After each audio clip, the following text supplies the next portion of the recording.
Deklarasi siswa terang bangsa. Di dalam nama Tuhan Yesus, berikan kepadaku hikmat seperti Daniel. Diberikan kepadaku hikmat seperti Yusuf. Dalam nama Tuhan Yesus, sesuai firman-Mu yang berkata, barang siapa kekurangan hikmat, hendaklah ia meminta daripada Tuhan. Di dalam nama Tuhan Yesus, tahun ini kecerdasanku akan dilipat gandakan oleh Tuhan. Di dalam nama Tuhan Yesus, aku akan semakin cemerlang. Di sekolahku, aku akan menjadi saksi Tuhan yang luar biasa. Dalam nama Tuhan Yesus, akan muncul dari hidupku panggilan untuk menjadi generasi Yoel yang penuh dengan api Tuhan dan militan dalam Tuhan.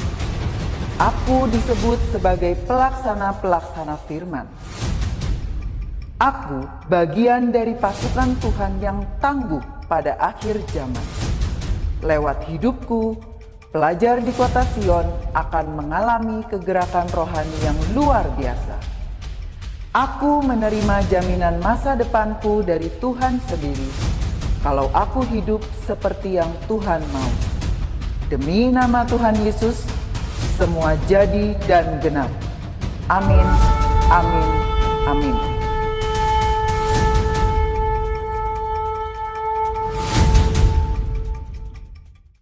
Shalom adik-adik, selamat pagi. Sukacita sekali pagi hari ini Kak Yeni bisa berjumpa dengan adik-adik di dalam Devotion Terang Bangsa pagi hari ini.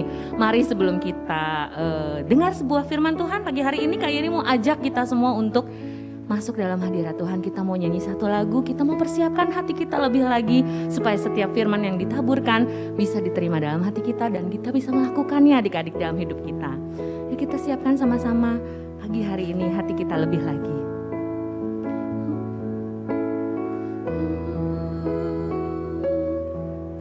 Ku mau cinta Yesus selamanya. Ku mau cinta Yesus selamanya. Meskipun badai silih berganti dalam hidupku, ku tetap cinta Yesus selamanya. Ku mau cinta Yesus selamanya. Ku mau cinta Yesus selamanya. Meskipun badai silih berganti dalam hidupku, ku tetap cinta Yesus selamanya. Ya Aba, Bapa, ini aku anakmu, layakkanlah seluruh hidupku. Oh ya Aba, Bapa, ini aku anakmu, pakailah sesuai dengan rencanamu.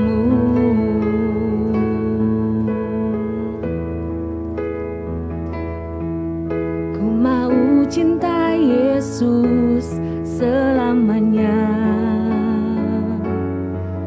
Ku mau cinta Yesus selamanya. Meskipun badai silih berganti dalam hidupku, ku tetap cinta Yesus selamanya. Ya Aba, Bapa, ini aku anakmu, layakkanlah seluruh hidupku.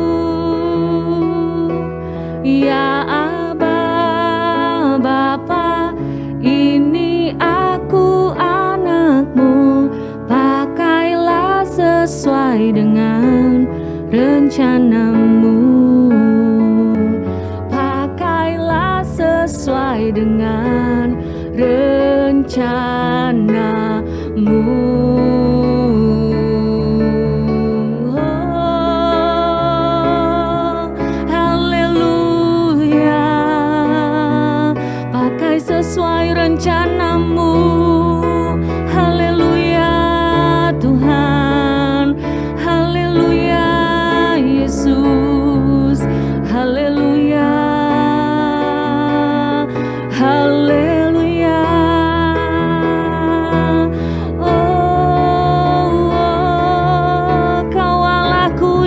dahsyat, Kau Allahku Tuhan, haleluya.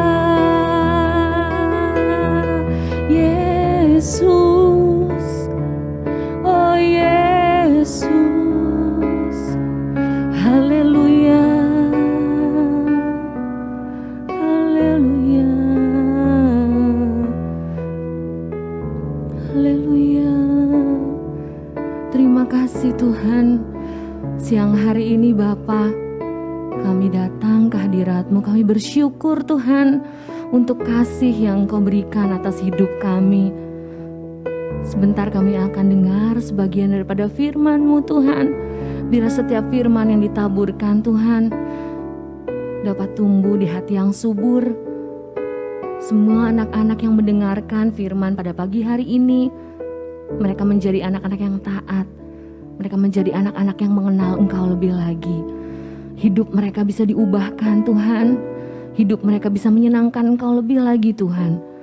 Dan hamba berdoa Tuhan, biar pagi hari ini Tuhan, ada anak-anak yang dimenangkan hidupnya. Ada anak-anak yang diubahkan hidupnya. Terima kasih Bapa, menyerahkan firman ke dalam tangan kuat kuasa-Mu. Di dalam nama Tuhan Yesus kami berdoa dan mengucap syukur. Haleluya. Amin. Oke, pagi adik-adik semua. Pagi hari ini Kak Yeni mau ajak semua untuk kita bawa Alkitabnya. Kita buka Alkitab pagi hari ini. Kak Yeni mau kasih satu pelajaran tentang seorang tokoh Alkitab yang mungkin adik-adik sudah sering banget dengar ceritanya. Ya, kalian udah pernah dengar, udah tahu ceritanya. Tapi hari ini Kak Yeni mau kita belajar dari beberapa momen di hidupnya sehingga membuat tokoh Alkitab ini berkemenangan. Siapa dia? Dia adalah Daud. Ya, wah Kak Yeni Daud udah tahu. Tapi kali ini Kak Yeni mau kita semua belajar dari momen Daud. Ada 3 momen di dalam hidupnya, di mana Daud hidup berkemenangan dan berkenan di hadapan Tuhan. Yang pertama, hari ini kita belajar ketika Daud melawan Goliat. Ya, Goliat itu ibarat raksasa di hidup kita, masalah di hidup kita. Bagaimana Daud bisa menang melawan Goliat? Kita mau belajar bagaimana kita bisa menang melawan berbagai masalah dalam kehidupan kita. Yang kedua, minggu depan Kak Yeni akan bagikan momen ketika Daud diurapi menjadi seorang raja oleh Nabi Samuel. Bagaimana Daud memiliki hati yang begitu taat, menikmati prosesnya Tuhan. Ketika favornya Tuhan itu turun atas Daud, Daud menjadi orang yang makin berkenan di hadapan Tuhan. Terus yang ketiga Kak Yeni juga mau bagikan momen ketika Daud menjalin pertemanan dengan Yonatan. Bagaimana kita bisa menjadi seorang teman yang sejati. Ya, bagaimana menjadi seorang teman yang enggak toksik. Ya, teman yang membangun satu sama yang lain. Nah, oke. Kita mau belajar poin yang pertama dulu hari ini, ketika Daud melawan Goliat. Berapa banyak di sini kita mengalami masalah, seolah-olah kita melihat Goliat di dalam hidup kita.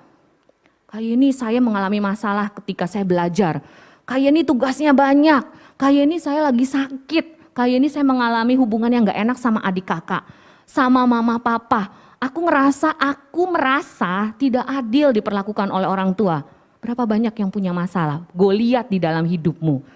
Hari ini kita mau belajar bagaimana Daud ketika dia tahu dia harus menghadapi Goliat, raksasa dari Filistin yang tinggi besar, yang siap dengan perlengkapan perangnya, dan dia nggak bawa apa-apa. Ya, Kak ini nggak akan cerita detail karena kalian udah tahu ceritanya. Daud datang hanya untuk bawa bekal buat saudara-saudaranya. Dia tidak membawa apapun. Tetapi ketika dia harus menghadapi saat itu juga Goliat, enggak balik dulu, ngambil dulu perlengkapan perang, terus ngeluh dulu. Berapa banyak dari kita ketika kita diperhadapkan oleh masalah, kemudian kita ngeluh, kemudian kita marah-marah. Miss, banyak banget tugasnya. Aduh, ini harus presentasi. Aduh, harus ngerjain ini itu. Ya, Tuhan aku sakit. Kenapa aku bisa sakit Tuhan? Aku kan rajin ke gereja. Aku kan udah makan makanan sehat.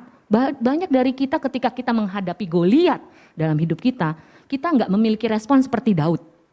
Kita malah ngeluh, kita marah-marah. Kita mau lihat ya, apa yang dilakukan oleh Daud ketika Daud harus menghadapi Goliat. Yuk kita buka sama-sama di 1 Samuel pasal 17 ayat ke-37. Kayak ini baca cepat ya. Pula kata Daud, Tuhan yang telah melepaskan aku dari cakar singa dan dari cakar beruang, dia juga akan melepaskan aku dari tangan orang Filistin itu. Kata Saul kepada Daud, pergilah, Tuhan menyertai engkau. Ya.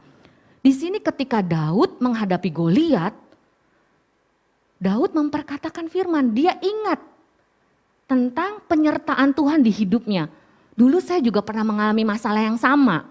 Atau mungkin masalahnya berbeda, bedanya beruang sama harimau, beruang dan singa, cakar singa dan beruang. Tapi kali ini saya menghadapi Goliat. Dia tidak mengeluh tapi dia ingat penyertaan Tuhan atas hidupnya. Bahwa Tuhan yang sama yang akan memberikan kemenangan dalam hidupnya. Kita mau teladani dari sikap Daud. Ketika kita menghadapi masalah, satu, kita ingat penyertaan Tuhan dalam hidup kita. Dimana sampai detik ini meskipun masalahnya mungkin berbeda, ya, tetapi Tuhan yang sama yang membawa kita pada kemenangan demi kemenangan dalam hidup kita. Ingat itu adik-adik. Mungkin masalahnya beda. Waktu itu aku berantem sama adik sama kakak. Mungkin aku dimarahin sama mami papi. Sekarang masalahnya berbeda kak. Aku harus menghadapi sekolah online yang banyak banget tugasnya. Tapi ingat, oh iya, aku bisa melalui itu dengan baik. Tuhan yang memberikan kemenangan dalam hidupku. Aku pasti bisa melaluinya. Jadi poin pertama ketika kalian menghadapi Goliat dalam hidup kalian, percaya penuh pada kekuatan Tuhan. Ingat penyertaan Tuhan, kamu ada sampai detik ini, itu adalah anugerah Tuhan. Ya, jadi kita gak usah takut. Daud enggak mundur selangkah pun. Poin yang kedua, ketika Daud melawan Goliat. Ayat 46 sampai 47, kayak ini kita bacakan ya, yuk sama-sama buka kitabnya.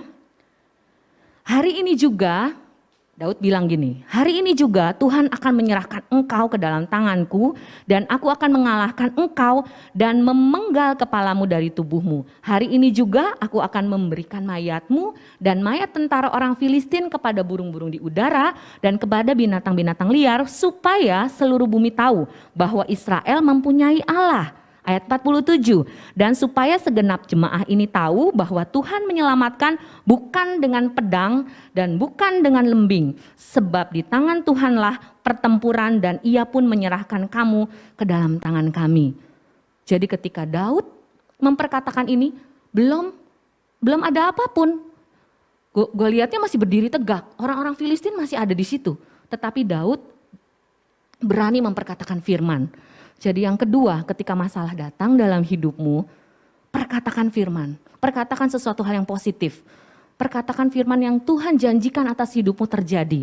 Bahwa aku adalah anak yang pandai. Misalnya kalian menghadapi banyak sekali kesulitan dalam belajar. Aku adalah anak pandai. Masa depan yang cerah ada di tanganku.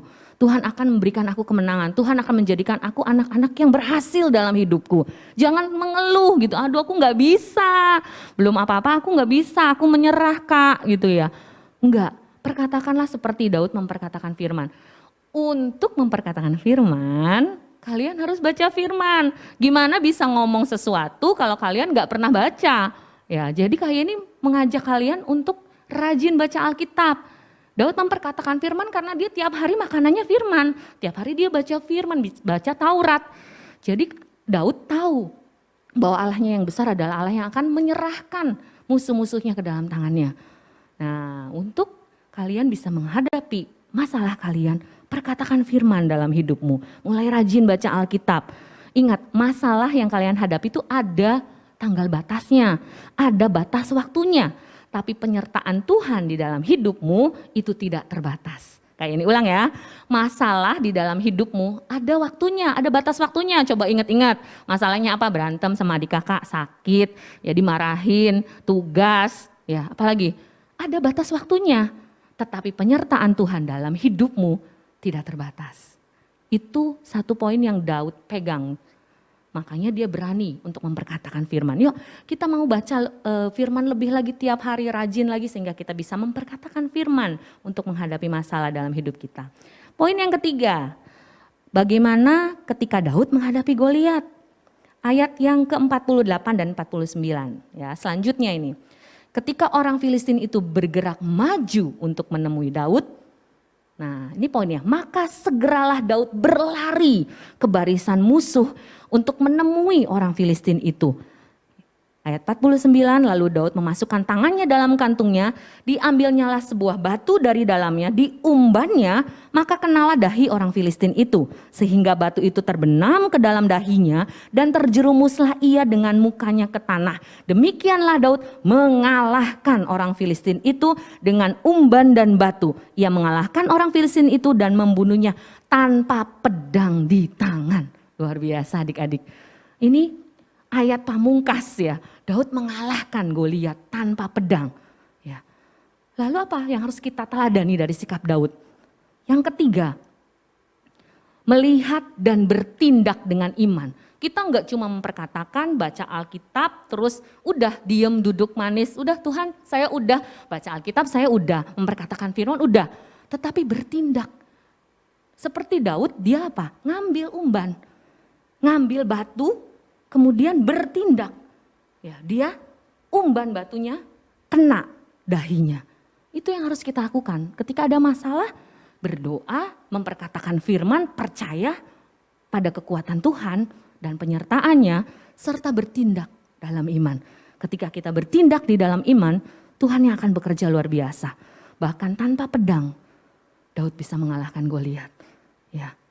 Demikian pula ketika kita menghadapi masalah, sakit, kesulitan, pelajaran, pergaulan, apapun dalam hidupmu. Maju melangkah, selesaikan dan bertindaklah dalam iman. Ya, itu poin pertama yang Kak Yeni hari ini bagikan, dan minggu depan Kak Yeni akan bagikan poin yang kedua dan yang ketiga.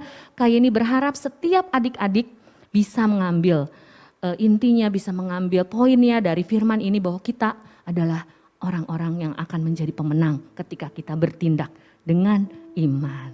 Yuk Kak Yeni mau tutup devotion pagi hari ini, kita mau sama-sama berdoa. Kita mau Tuhan campur tangan ikut dalam kegiatan kita pada hari ini, pada pagi hari ini. Bapa, terima kasih Tuhan untuk firman-Mu. Kami tahu Tuhan, kami adalah anak-anak yang penuh dengan kemenangan. Kami tahu ada banyak Goliat yang akan kami hadapi dalam hidup kami. Tapi kami percaya Tuhan bahwa Goliat yang akan kami hadapi itu tidak lebih besar dari Tuhan kami. Kami mau melihat bahwa Tuhan, tangan penyertaan Tuhan ada selalu bersama dengan hidup kami. Kami percaya ketika kami bertindak dengan iman, ketika kami melihat dengan mata iman, ketika kami mau hidup kami diubahkan oleh Engkau, maka perkara-perkara besar akan terjadi dalam hidup kami.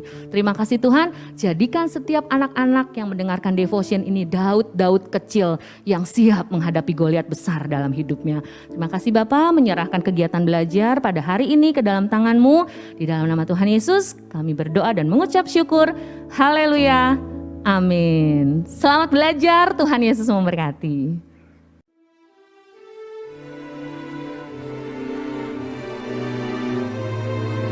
Mazmur 91 ayat 1-16. Dalam lindungan Tuhan. Orang yang duduk dalam lindungan yang maha tinggi dan bermalam dalam naungan yang maha kuasa akan berkata kepada Tuhan, tempat perlindunganku dan kubu pertahananku, Allahku yang kupercayai.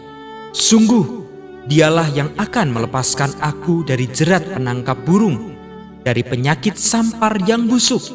Dengan kepaknya, ia akan menudungi engkau.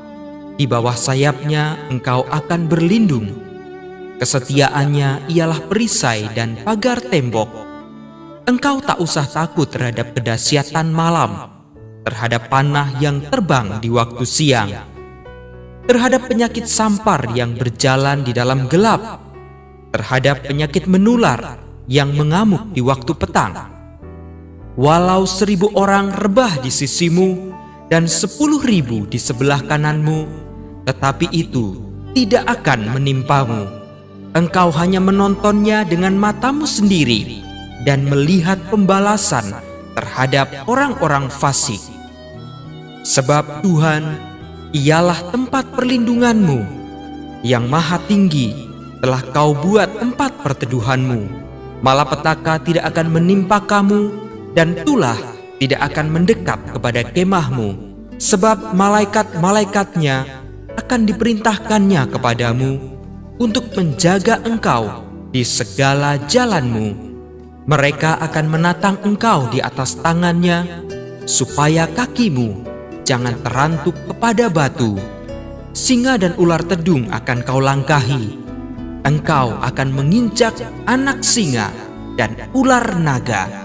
Sungguh, hatinya melekat kepadaku, maka aku akan meluputkannya. Aku akan membentenginya, sebab ia mengenal namaku. Bila ia berseru kepadaku, aku akan menjawab. Aku akan menyertai dia dalam kesesakan. Aku akan meluputkannya dan memuliakannya. Dengan panjang umur akan kukenyangkan dia, dan akan kuperlihatkan kepadanya keselamatan daripadaku. Amin.